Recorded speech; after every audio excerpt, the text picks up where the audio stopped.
खबर आजमगढ़ से है, जहां त्रौलिया विधानसभा क्षेत्र के सिकंदरपुर में आयोजित जन चौपाल में सुभाषपा के राष्ट्रीय अध्यक्ष एवं यूपी सरकार के कैबिनेट मंत्री ओम प्रकाश राजभर ने गुरुवार को विपक्ष पर तीखा हमला बोला।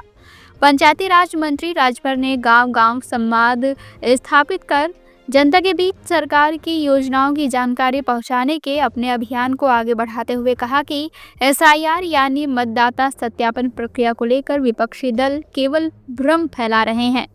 मंत्री ओम प्रकाश राजभर ने बेबाक अंदाज में कहा कि एसआईआर प्रक्रिया पूरी तरह संवैधानिक है और लोकतंत्र को मजबूत करने की दिशा में बेहद महत्वपूर्ण कदम है। वर्षों से मृत पड़े नाम हटाए जा रहे हैं, नए योग्य मतदाताओं के नाम जोड़े जा रहे हैं और ऐसे लोगों की पहचान भी हो रही है जो कई राज्यों में वोट डालते हैं। जब सब कुछ कानून के दायरे में हो रहा है तो विपक्ष को इतनी बेचैनी क्यों, कहते हुए उन्होंने विपक्ष को कटघरे में खड़ा कर दिया। जन चौपाल के दौरान ग्रामीणों ने नाली, खरंजा और अन्य मूलभूत समस्याओं को रखा। इस पर मंत्री राजभर ने साफ कहा कि सरकार विकास के लिए प्रतिबद्ध है और लिखित शिकायत मिलते ही कार्रवाई होगी। उन्होंने पंचायती राज विभाग से आजमगढ़ को प्रतिवर्ष मिलने वाले 100 करोड़ के बजट को लेकर भी बड़ा सवाल उठाया। लेखा जोखा तो सिर्फ ग्राम प्रधानों से लिया जाता है, जबकि जिले में 10 विधायक, 2 सांसद और 1 राज्यसभा सदस्य भी है। उनसे कोई क्यों नहीं पूछता। कांग्रेस पर भी उन्होंने बड़ा वार करते हुए कहा कि 60 वर्षों के शासन के बाद भी गरीब, दलित और पिछड़े तबकों को न्याय और उचित प्रतिनिधित्व नहीं मिल सका। राम मंदिर कार्यक्रम को लेकर समाजवादी पार्टी पर पलटवार करते हुए राजभर बोले, अवधेश प्रसाद को ना बुलाने का आरोप गलत है। सभी 403 विधायकों को निमंत्रण भेजा गया था, लेकिन समाजवादी पार्टी ने खुद बहिष्कार किया। दो मुंहा सांप बनकर जनता को गुमराह करना सपा नेताओं की आदत है। कार्यक्रम से लौटते समय गांव की जर्जर सड़क ने मंत्री की सरकारी गाड़ी को भी नहीं बख्शा और वाहन गहरे गड्ढे में धंस गया। स्थानीय युवाओं ने धक्का देकर वाहन को बाहर निकाला, तब जाकर काफिला आगे बढ़ सका। जैसे हम लोग सिकंदरपुर में हैं, एक सिकंदरपुर नरियाव सड़क लगभग 15 साल से वो वैसे पड़ी हुई है, लोग उस पर चल नहीं पाते हैं। तो ऐसी स्थिति में उस सड़क को सिकंदरपुर नरियाव ही नहीं बल्कि अहिरौला कप्तानगंज जो 21 किलोमीटर वो है, दोनों सड़कों की स्वीकृति हो गई है, पैसा अलॉट हो गया है और इसी दिसंबर में उसका शिलान्यास और शुरू होगा।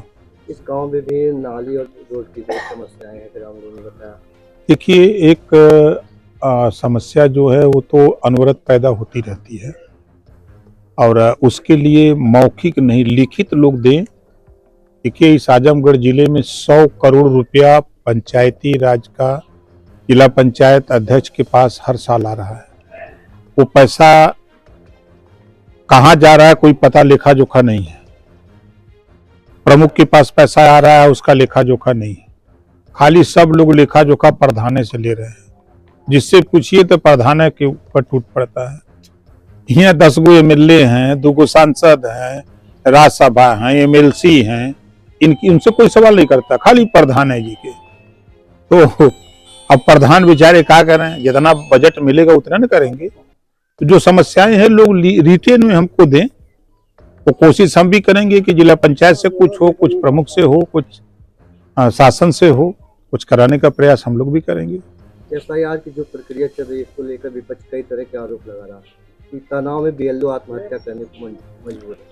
देखिए, अब उनका आरोप को हम क्या कहें, जो सरकार की मंशा है वो मंशा साफ है कि फर्जी वोटर लिस्ट में जैसे जो मृत पड़े हैं, 20 साल, 25 साल, 30 साल से मृत हैं और वोटर लिस्ट में नाम है, तो उनके नाम निकालने की तैयारी हो रही है। जिनका नाम वोटर लिस्ट में नहीं है उनका भी नाम जोड़ने की तैयारी हो रही है। सत्यापन हो रहा है कि एक स्टेट से दूसरे स्टेट में लोग जाके बस गए हैं और दोनों स्टेट में उनका नाम है, तो इसको भी संविधान के दायरे में एक स्टेट में उनका नाम एक जगह एक वोटर लिस्ट में होना चाहिए। तो इस काम को चुनाव आयोग कर रहा है। अब विपक्ष को इसमें लग करके अपना सहयोग करना चाहिए। जहां उनको अंदेशा हो रहा है कि नहीं हमारे साथ अन्याय हो रहा है, तो उनको अपना उस बूथ पर जाकर के चेक कर लें। अभी तो आपके सामने मैंने पूछा लोगों से, तो लगभग हम समझते हैं कि उसमें 99% लोगों ने कहा कि हमने फार्म वार्म भर दिया है, हम लोग दे दिए हैं। राहुल गांधी और अखिलेश यादव सहित विपक्ष के कई नेताओं का आरोप है कि बड़े पैमाने पर दलितों और पिछड़ों का वोट मांगा जाएगा। ये तो आरोप सब दिन लगाते रहते हैं। अपने कार्यकाल में अगर उन्हीं से पूछें, अगर हम कांग्रेस की बात करें तो लंबे समय तक 60 साल तक लगातार कांग्रेस का शासन था। 60 साल में हम बैठे हैं निषाद बस्ती में, क्या 60 साल में एक भी ऐसा लायक बेटा यहाँ नहीं पैदा हुआ कि जिसको सिपाही में भर्ती कर दे, लेखपाल ग्राम सेवक बना दिए हों, कानूनगो बना दिए हों? कोई ऐसा नहीं मिला। अगर समाजवादी पार्टी की बात करें तो 4 बार सरकार रही समाजवादी पार्टी की।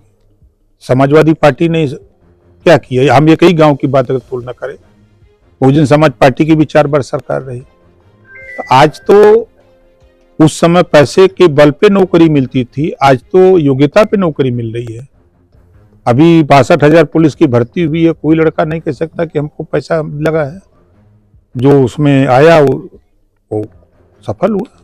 अयोध्या में राम मंदिर के ध्वजारोहण कार्यक्रम में सांसद अवधेश प्रसाद का कहना है कि दलित होने के कारण हमें नहीं बुलाया गया। अभी झूठ बोलने का ठेका ले लिए हैं तो क्या करें।